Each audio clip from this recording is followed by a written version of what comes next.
নমস্কার এভরিওয়ান, সবাই ওয়েলকাম করছি নতুন একটি রেসিপি দেখার জন্য। আশা করি আপনারা সবাই ভালো আছেন এবং সুস্থ আছেন। আজকে চালের গুঁড়ো দিয়ে দুর্দান্ত স্বাদের একটা নতুন পিঠা রেসিপি নিয়ে আসলাম। পিঠা তো আপনারা অনেকভাবে খেয়েছেন, এই পিঠাটা একবার হলেও খেয়ে দেখতে পারেন। কোনো রকম ঝামেলা করতে হবে না, সহজ উপায়ে পিঠাটা তৈরি করা যাবে। তাছাড়া হঠাৎ কোনো অতিথি আপ্যায়ন কিংবা নিজেদের স্পেশাল দিনে এই পিঠাটা কিন্তু তৈরি করে নিতে পারেন। এবার চলুন মূল রেসিপিতে যাওয়া যাক, আশা করি আপনাদের ভালো লাগবে। প্রথমে চালের গুঁড়োর একটা ডো তৈরি করে নিতে হবে। আর কড়াইয়ে পরিমাণ মতো জল ব্যবহার করলাম, স্বাদ মতো লবণ দিয়ে দিলাম। জলটা যখন পরিপূর্ণভাবে বলক আসবে এ পর্যায়ে এখানে চালের গুঁড়ো দিয়ে দিলাম। আর এটা শুকনো চালের গুঁড়ো, আতপ চালের গুঁড়ো, আপনারা যে কোনো চালের গুঁড়ো ব্যবহার করতে পারেন। চালের গুঁড়োটা এবার খুব ভালোভাবে নেড়েচেড়ে একটা ডো তৈরি করে নিতে হবে। আর ভালোভাবে যেন সিদ্ধ হয়, সিদ্ধ হলে কিন্তু ডিজাইনটা তৈরি করতে সুবিধা হবে।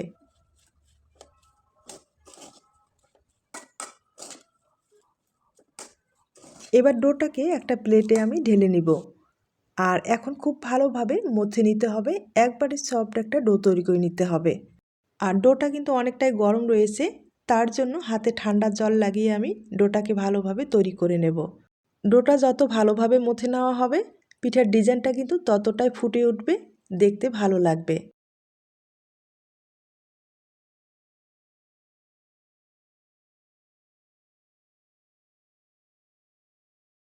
ডোটা আমি খুব ভালোভাবে মথে নিলাম। আর দেখতেই পারছেন কতটা সুন্দরভাবে ডোটা তৈরি হয়ে গেল। এখন যেটা করতে হবে, এখান থেকে কিছুটা ডো আমি একটু আলাদা করে নেব। আর এটাতে ফুড কালার ব্যবহার করব। আমি কিন্তু দেখার সৌন্দর্যে ফুড কালার ব্যবহার করব। আপনারা চাইলে স্কিপ করতে পারেন, আর যদি ভালো লাগে তাহলে কিন্তু ব্যবহার করতে পারেন।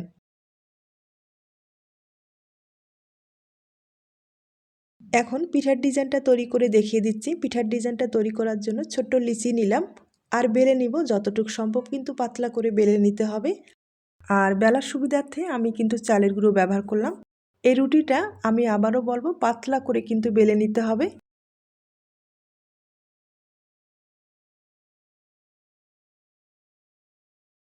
রুটিটা আমি একবারে পাতলা করে বেলে নিলাম। আর এখন ছোট একটা কুকি কাটা দিয়ে আমি গোল করে কেটে নিব। তবে আপনাদের কুকি কাটার না থাকলে সেক্ষেত্রে কিন্তু বোতলের যে মুখাগুলো আছে সেগুলো ব্যবহার করে কেটে নিতে পারেন। আর এই ছোট টুকরোগুলো দিয়ে আমি কিন্তু ফুলের পাপড়ি তৈরি করে নেব। তবে এর চেয়ে আরেকটু ছোট যদি আপনাদের কুকি কাটার থাকে বা প্লাস্টিকের ঢাকনা থাকে, ছোট করে কেটে নিলে কিন্তু আরেকটু বেশি ভালো হয়। যাই হোক, আমি কিন্তু এভাবেই কেটে নিলাম। আর এখন কেটে নেওয়ার যে বাড়তি অংশগুলো আছে সেগুলো কিন্তু আমি পরে আবার বেলে নিব। এখন ফুলের পাপড়িগুলো কিভাবে তৈরি করতে হয় একবার দেখিয়ে দিচ্ছি। আর ফুলের পাপড়িটা মাছ বরাবর কিন্তু কেটে নিতে হবে। এরপরে হাতের সাহায্যে কিভাবে ভাঁজ করে নিচ্ছি এটা কিন্তু একটু দেখেই বুঝে নিতে হবে। একবারেই সহজ, দেখতেই পারছেন। একইভাবে আমি আরও তৈরি করে দেখিয়ে দিচ্ছি। ফুলের পাপড়িগুলো একটা ছুরির সাহায্যে মাছ বরাবর এভাবে কেটে নিতে হবে। আর কেটে নেওয়ার পরে দুপাশে ধরে একটু জোড়া লাগালেই ফুলের একটা পাপড়ি তৈরি হয়ে যাবে। এভাবে আমি সবগুলো ফুলের পাপড়ি রেডি করে নেব।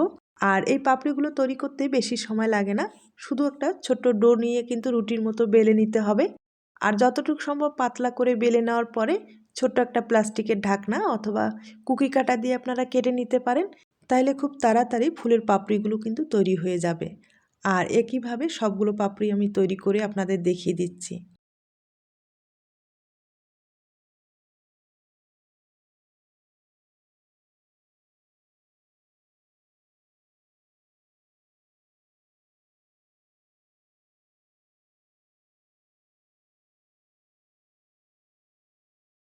ফুলের পাপড়িগুলো তৈরি করা হয়ে গেছে।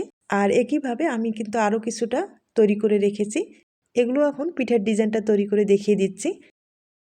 আবারও ছোট্ট একটা লিচি নিলাম, এখন কিন্তু বেলে নিব। আর এরপরে প্লাস্টিকের একটা ঢাকনা দিয়ে গোল করে কেটে নিব। এবার যেটা করতে হবে, 1 চামচ এখানে আটা ব্যবহার করলাম, সামান্য পরিমাণে জল অ্যাড করে দিয়ে খুব ভালোভাবে একটা পেস্ট তৈরি করে নিতে হবে। আর এটা কিন্তু আঠা হিসেবে কাজ করতে হবে।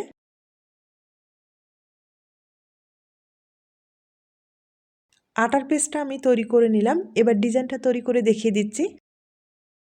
তবে এই ডিজাইনের পিঠাটা তৈরি করা কিন্তু অনেক সহজ, আপনারা হয়তোবা দেখে বুঝতে পারবেন। একটার পর একটা এভাবে কিন্তু গেঁথে নিতে হবে। আর আঙ্গুলের চাপ দিয়ে বসাতে হবে। অবশ্যই কিন্তু আটার পেস্ট লাগাতে ভুলবেন না, না হলে ভাজার ক্ষেত্রে এগুলো খুলে আসবে। তবে আপনারা চাইলে এই পিঠাটা আরেকটু ছোট করে তৈরি করে নিতে পারেন। সেক্ষেত্রে ফুলের পাপড়িগুলো আরও ছোট করতে হবে। ছোট করার পরে ডিজাইনটা তৈরি করে নিতে হবে।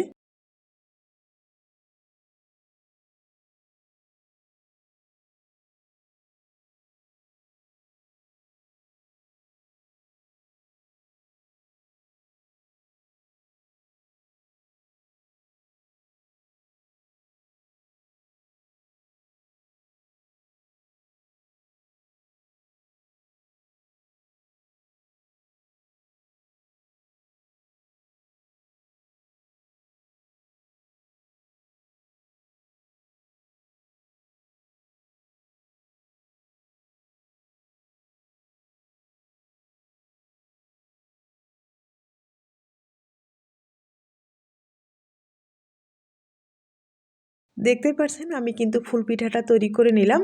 এবার মাঝখানের যে খালি অংশটা আছে সেটাতে কিন্তু আরেকটা ফুল দিয়ে দিতে হবে, তাহলে দেখতে ভালো লাগবে।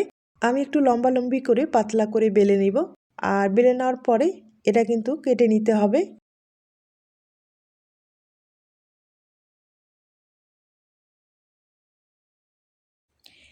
এবার কেটে নেওয়া অংশটা একটু মুড়িয়ে নিতে হবে, তাহলে কিন্তু ফুলের একটা ডিজাইন হয়ে যাবে।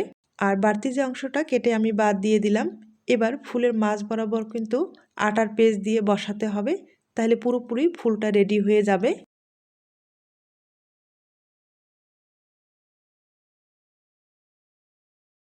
একটা পিঠা আমি আপনাদের তৈরি করে দেখিয়ে দিলাম, আর একইভাবে যে ফুড কালার ব্যবহার করলাম একটা তৈরি করে দেখিয়ে দিচ্ছি।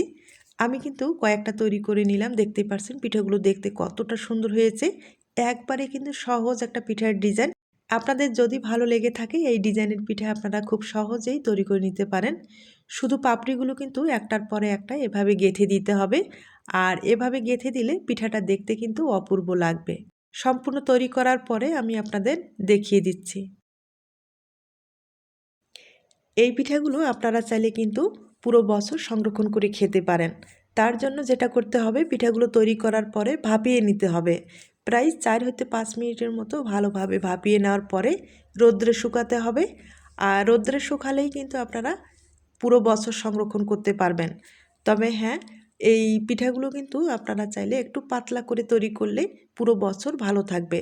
মোটা করে কিন্তু তৈরি করা যাবে না। ফুলের পাপড়িগুলো একবারে পাতলা করেই তৈরি করে নিতে হবে। তাহলে এই পিঠাটা আপনারা পুরো বছর কিন্তু সংরক্ষণ করে খেতে পারবেন।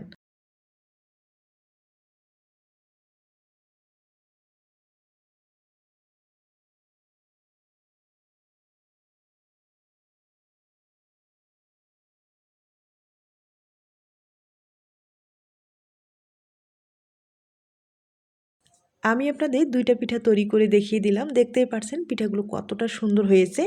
এখন কিছুটা পিঠা আমি তেলে ভেজে দেখিয়ে দিচ্ছি। এবার চলুন আপনাদের আমি চুলায় নিয়ে যাচ্ছি। কড়াইয়ে তেল দিয়ে দিলাম। তেলটা কিন্তু হালকা আছে গরম করে নিতে হবে। এরপরে পিঠা দিয়ে দিতে হবে। আর এগুলো দেওয়ার পরে বেশি কিন্তু নাড়াচাড়া করা যাবে না। আর একটু ডুবা তেলে হলে কিন্তু ভাজতে বেশি সুবিধা হবে। আমি হালকা আছে এভাবে উল্টে পাল্টে পিঠাটাকে ভেজে নিব।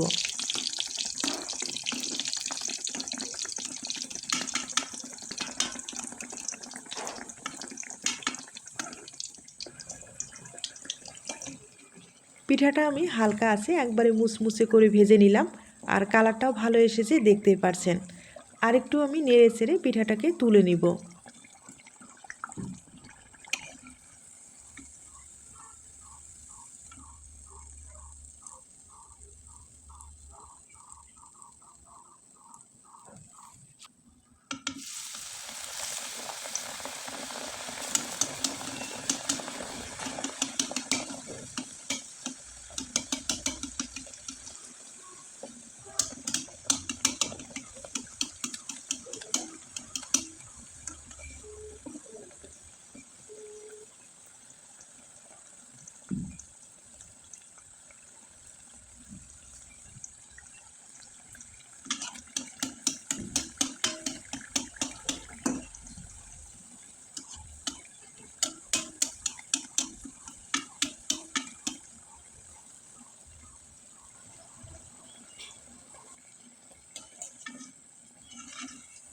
আমি আপনাদের 2টা পিঠা ভেজে দেখিয়ে দিলাম। দেখতেই পারছেন পিঠাগুলো ভাজানোর পরে কতটা সুন্দর হয়েছে।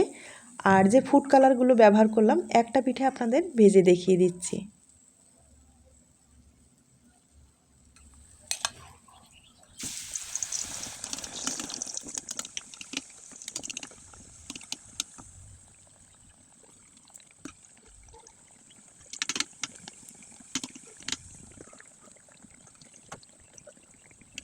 আমি আপনাদের কয়েকটা পিঠা ভেজে দেখিয়ে দিলাম।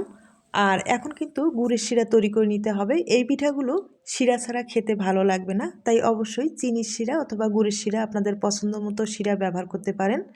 আর যদি একান্তই আপনারা শিরাটা পছন্দ না করেন, সেক্ষেত্রে কিন্তু শুধু ভেজেই খেতে পারেন, কোনো সমস্যা নেই। আর আমি গুড়ের শিরা তৈরি করে আপনাদের পরিবেশন করে দেখিয়ে দিচ্ছি। শিরাটা কিন্তু ভালোভাবে জাল দিয়ে একটু ঘন করে নিতে হবে। এরপরে শিরাটা আমি ব্যবহার করব।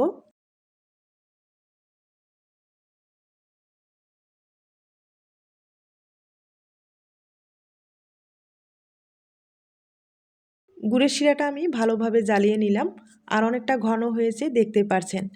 এবার আমি পিঠাগুলোকে দিয়ে আপনাদের পরিবেশন করে দেখিয়ে দিচ্ছি। তার আগে ছোট্ট একটা রিকোয়েস্ট থাকবে, পিঠার এই রেসিপিটি আপনাদের কাছে যদি ভালো লেগে থাকে বা আপনার কোনো উপকারে আসতে পারে, তাহলে কিন্তু একটা লাইক দিতে পারেন। শিরাতে দেওয়ার পরে পিঠার লুকটা কিন্তু পুরোটাই চেঞ্জ হয়ে গেছে দেখতে পারছেন। আর একইভাবে আমি আরেকটা আপনাদের দেখিয়ে দিচ্ছি। দেখতেই পারছেন পিঠাটা কতটা সুন্দর হয়েছে এবং কতটা লোভনীয় হয়েছে।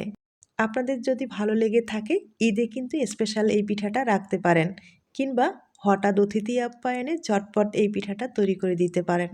আজ তাহলে এ পর্যন্ত, নতুন কোনো রেসিপির সাথে আবার দেখা হবে। নতুন রেসিপির জন্য সবাইকে আমন্ত্রণ রইল। সবাই ভালো থাকবেন এবং সুস্থ থাকবেন।